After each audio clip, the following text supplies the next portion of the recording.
Bienvenidos al programa Abrimos Debate. El día de hoy vamos a hablar sobre la discriminación y desigualdad existente en el sistema educativo de Tucumán. Para ello contamos con la presencia de dos sociólogas, la socióloga Fernanda Noelia. Hola Noelia, ¿cómo estás? Hola Samuel, muy bien, gracias. Y Di Marco Claudia. Hola Claudia. Hola Samuel, muchas gracias a la audiencia por escucharnos. Bueno, para meternos de lleno en el tema, me gustaría que nos expliquen qué es la sociología, qué entendemos por sociología. Bueno, definir sociología es medio complicado, ya que a lo largo de la historia muchos sociólogos han debatido acerca de sus perspectivas acerca de lo que es sociología. Algunos han llegado a la conclusión de que la sociología es el estudio de la sociedad en sí, lo que abarcaría el estudio de las culturas y las etnias en todo el mundo. Otros han llegado a definir la sociología como el estudio de la interacción del individuo, o sea, el individuo como tal. O también se han abocado al estudio de los grupos y cómo estos se relacionan o interaccionan con la sociedad de acuerdo a los cambios preexistentes en ella. Lo que nos da alusión de que todavía el debate sigue abierto y van a surgir de nuevo ciertas teorías que van a seguir aportando a esta definición en su totalidad. Pero si tuviéramos que definir qué es sociología para poder hacerlos entender a la audiencia, la sociología diríamos que se encarga de estudiar al individuo y su comportamiento dentro de la sociedad. Se observan diferentes definiciones, digamos, dependiendo del autor.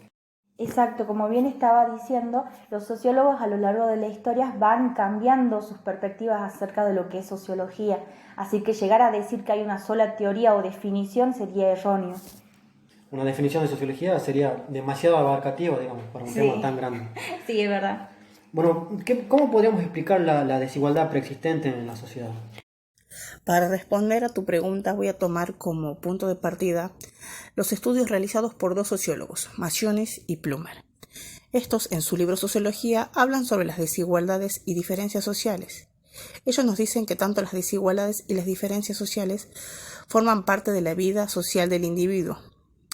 Es decir, que existen grupos que se diferencian de otros y que poseen características que les son propias. Pero cuando estas características empiezan a sobresalir del resto de los grupos, es decir, adquieren un significado mayor y se destacan del resto, es cuando surgen las desigualdades sociales.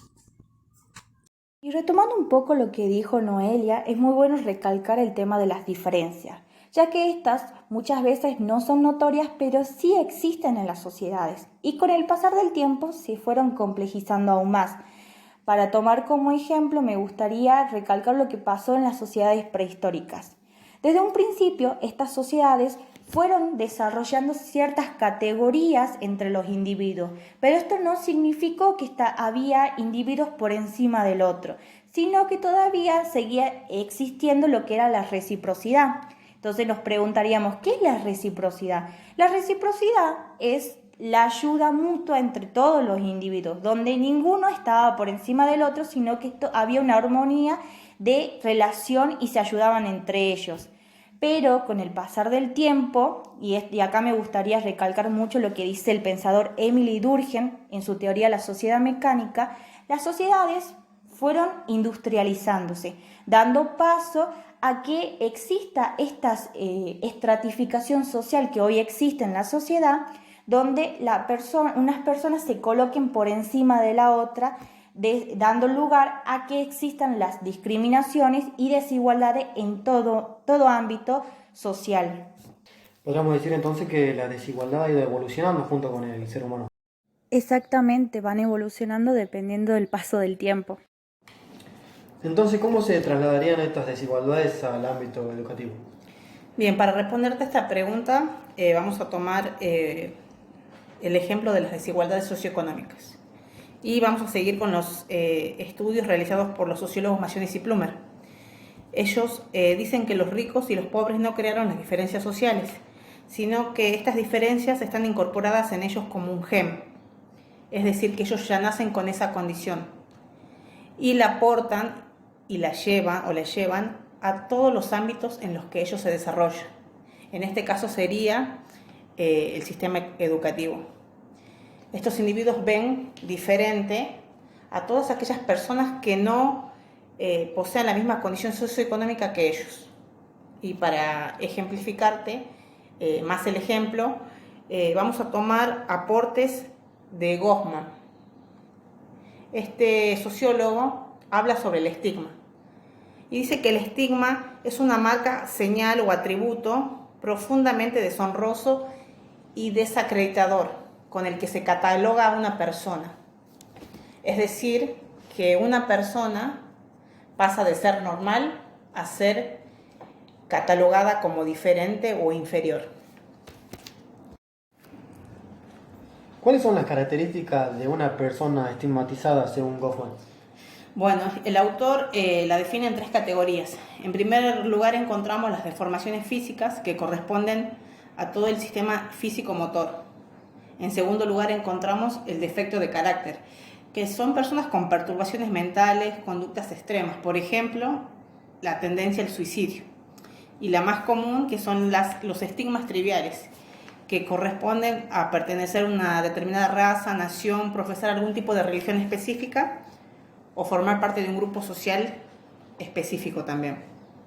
Todo esto es lo que caracteriza a una persona estigmatizada, es decir, va en contra de lo socialmente normal o establecido por la sociedad. Podríamos decir entonces que Goffman se basa en estas 3 categorías para definir la estigmatización. Exacto. Bien, ¿qué papel puede cumplir el Estado para evitar que se produzcan estas desigualdades en el ámbito educativo? Para responder esta pregunta me gustaría tomar como ejemplo la Ley Nacional de Educación 26.206, que permite a las personas portadoras de discapacidad el acceso de educación en nuestro país en los distintos niveles, desde el inicial hasta el nivel superior. Esta ley fue sancionada con el objetivo de luchar contra las desigualdades y discriminaciones en los ámbitos educativos de todo nuestro país. En sus artículos se manifiesta claramente las obligaciones que tiene el Estado de proteger y brindar las condiciones necesarias para que los portadores de discapacidad puedan acceder y permanecer dentro de las instituciones públicas y privadas. Con esta ley, lo que el Estado buscó fue derribar las barreras de desigualdad dentro del ámbito educativo, dándoles oportunidades a todos por igual, tanto niños, adolescentes como adultos. Sin embargo, no debemos desconocer la realidad de hoy en día. El Estado sancionó la ley, pero no garantiza que esta ley sea cumplida en los establecimientos educativos. Vamos a tomar como ejemplo la Carta Magna elaborada por Comeño en el año 1630, que plantea ya desde ese tiempo una utopía educacional en donde el Estado se encargaba de asegurar la educación para todos de forma igual.